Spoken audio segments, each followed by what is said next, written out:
talk a little bit more about Auston Matthews and all things around the NHL, our NHL Network Insider, Elliotte Friedman. Elliotte, Auston Matthews, he missed those couple of games. What's the word around the Leafs? Truly healthy, ready to go tonight? We're expecting it. You know, I should have known. On Saturday night, we speculated that the biggest decision that Toronto had was after the game tonight against the Rangers, they have 3 days off before a weekend back-to-back with San Jose and Pittsburgh. And would it be a smarter decision just to give Matthews 3 more days off?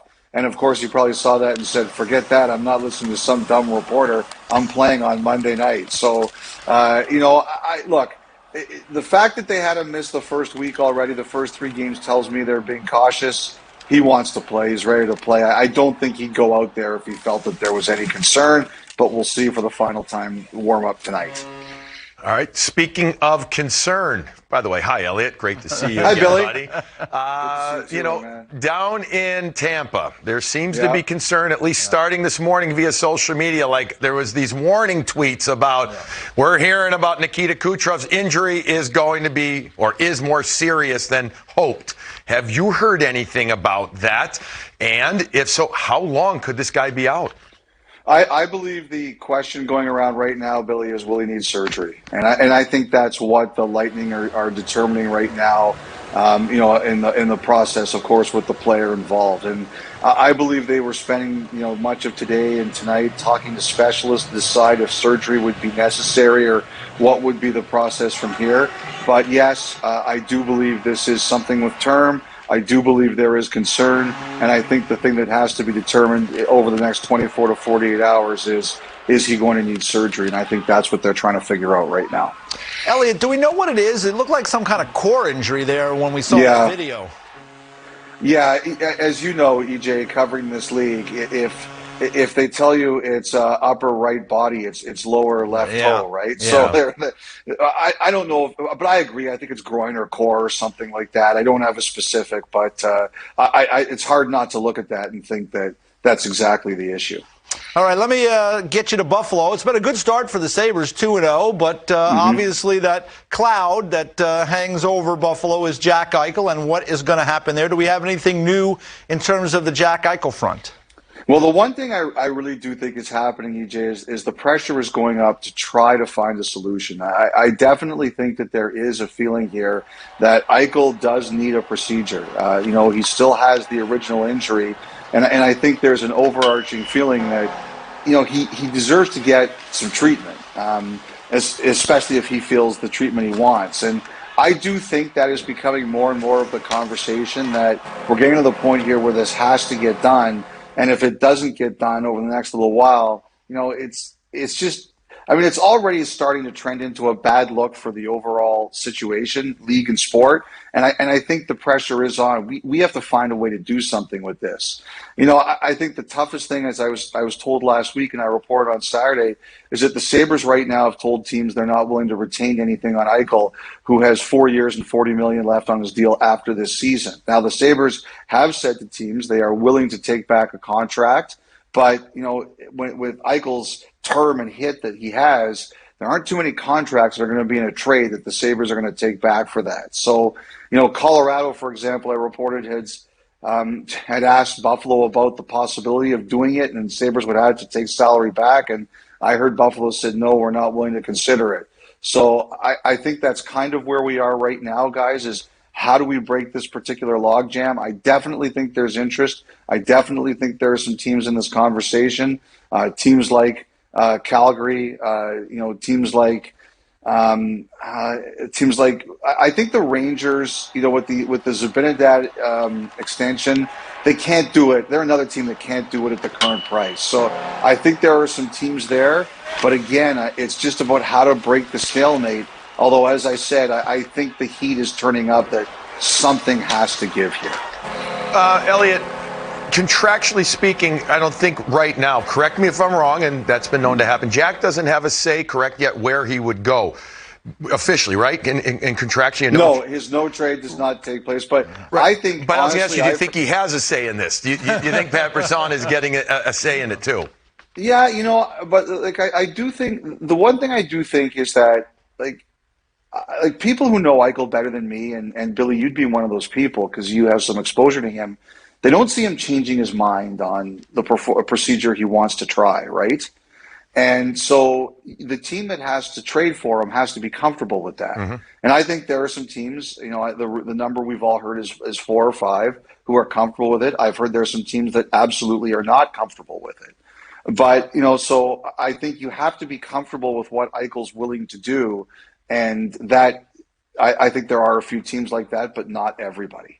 All right, let's move on to Vegas. Speaking of injuries, a lot of injury talk already early on in the season. Maybe we need to have a question, why so many injuries, but let's not go there. But so some big guys we're talking, Pacioretty, Stone. What does that do to their salary structure right now there? Well, the thing about Pacioretty, I've heard, is about 6 weeks. Peter DeBoer said today that Stone is seeing another doctor this afternoon. But there was some optimism on the weekend that Stone's injury was not as serious as initially feared. We'll see what the exact situation is there. The one thing about it, a lot of people talk about the Vegas and Eichel sort of being a perfect match. I can tell you at times I've had people say to me that they think Vegas is in it, and I've had times that people say to me that Vegas is absolutely not in it because of the likes of they don't want to trade Krebs. I know my partner Jeff Merrick thinks that Buffalo should ask for Haig. I don't think Vegas wants to do that either. So I just don't know if there's a match. What that says to me is they've been in and out.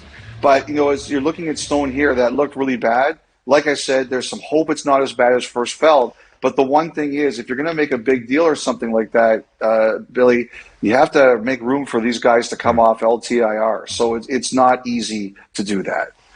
Elliotte, what does this do to the Golden Knights cap-wise with these guys out? Because, if guys are out for a long time, they do get that LTIR relief. But, they're up against it, and these are really good guys that are hard to replace. So what does that do for them over the next month, let's say, if these guys can't play for a while?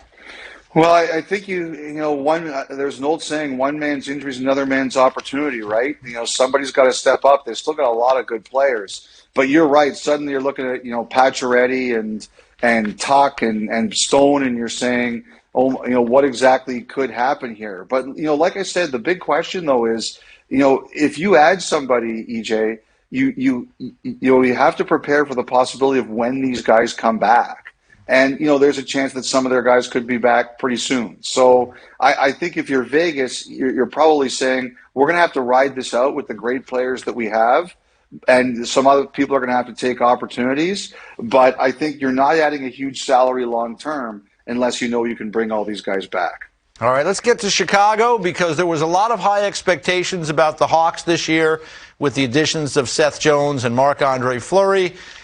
And it hasn't gone so well at the start of the season. They got an overtime point against the Devils, but 2 other losses where they didn't look very good. That first period against the Avalanche on their opening night, boy, it looked like a nightmare for Marc-Andre Fleury. It was kind of a shooting gallery, and certainly didn't go so well against the Penguins, second of a back-to-back on Saturday night. Is the Heat now going to be up on Jeremy Colleton because they were hoping for better this year and it hasn't started well?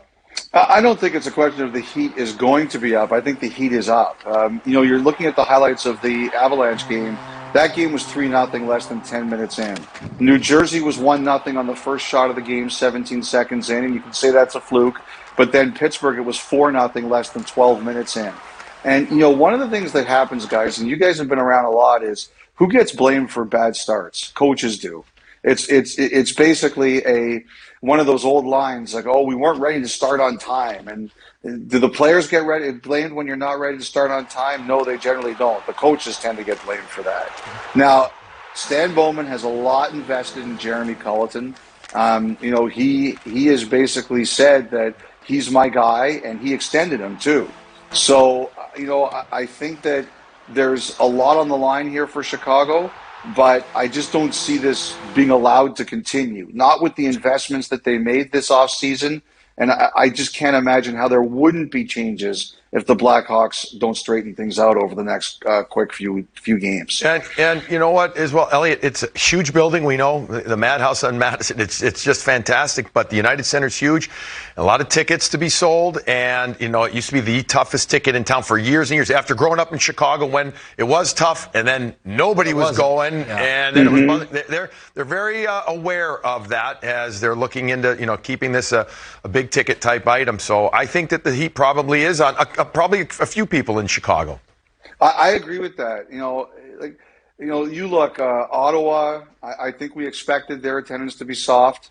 Buffalo, I think we expected their attendance to be soft. Arizona plays its home opener tonight. We'll see what their attendance looks like. But I had some people telling me there was a little bit of concern in Chicago. And what ends that concern? Winning. Winning is the thing that brings people back into the building. And if there really is that concern in Chicago and they're not winning and they're playing the way they're playing, that doesn't solve your problem.